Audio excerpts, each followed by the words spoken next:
Hello everyone, यहाँ पर latest और बड़ी अपडेट आप सभी को लेकर के बीजेपी सरकार को स्पष्ट पता है कि हमें चुनाव में लॉलीपॉप किस तरीके से देना है। तो इसी प्रकार से 10 बड़ी सौगातें संविदा शिक्षकों को दे दी, साथ ही साथ 2 गुना मानदेय भी कर दिया। तो यहाँ पर देखने वाले किस तरीके से 10 बड़े तोहफे दिए गए हैं। साथ ही साथ बीजेपी सरकार को यह भी स्पष्ट पता चल चुका है कि हमें किस राज्य में क्या मुद्दा फैलाना है, किस तरीके से हमें यहाँ पर अपना लॉलीपॉप देना है। जैसा कि यूपी में चुनाव हुए थे तो सीएम योगी आदित्यनाथ की तरफ से किसी भी अपनी सभा में, किसी भी भाषण में उन्होंने शिक्षक भर्ती को लेकर के नहीं कहा था कि हम नई शिक्षक भर्ती द्वारा जीतने पर करेंगे या हम संविदा शिक्षक जितने भी है, शिक्षा निर्देशक या संविदा कर्मचारी हैं, उनको हम नियमित करेंगे या 2 गुना मानदेय करेंगे।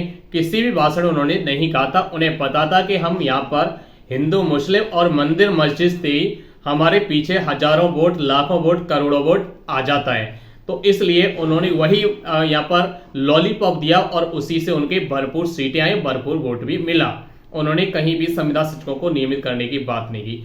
लेकिन बीजेपी सरकार एमपी में उन्हें लग रहा है कि यहाँ पर ये मुद्दे चलने वाले नहीं है और यहाँ पर जनता समझ रही है। और यहाँ पर इंडिया का जब से गठबंधन हुआ है तो तब से जनता और ज्यादा ही समझ चुकी है।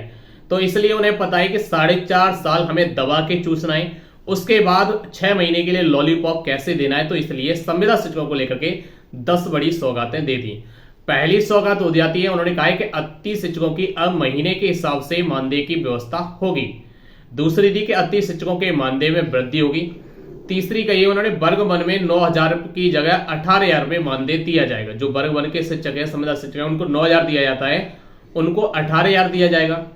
वहीं उन्होंने अगला कहा कि वर्ग 2 में जो 7,000 शिक्षकों को दिया जाता है, उन संविदा शिक्षकों को 2 गुना करके 14,000 दिया जाएगा। वही वर्ग 3 में यानी 5,000 दिया जाता है, उनका 2 गुना करके 10,000 दिया जाएगा। यानी इस तरीके से वर्ग 1 वाले को 9,000 मिल रहा है, उनका 18,000 सीधा करने का यहाँ पर चुनाव से पहले ये एजेंडा फेंक दिया। वहां पर नहीं कहा कि हम मंदिर बनवाएंगे या मस्जिद बनवाएंगे या हिंदू या मुस्लिम कतरे में, ऐसा कुछ नहीं। उन्होंने ये वाला हथगंडा अपनाया। उसके बाद उन्होंने ये भी कहा कि अति शिक्षकों को अनुबंध पूरे 1 साल का होगा। और उन्होंने कहा कि शिक्षक भर्ती में अति शिक्षकों को 25% की जगह 50% का आरक्षण मिलेगा।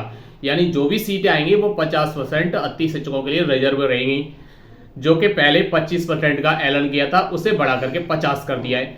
वहीं उन्होंने बताया उच्च शिक्षा विभाग के अनुसार अति शिक्षकों को प्रतिवर्ष 4 और अधिकतम 20 अंक का वेटेज देने की भी बात कर दी है।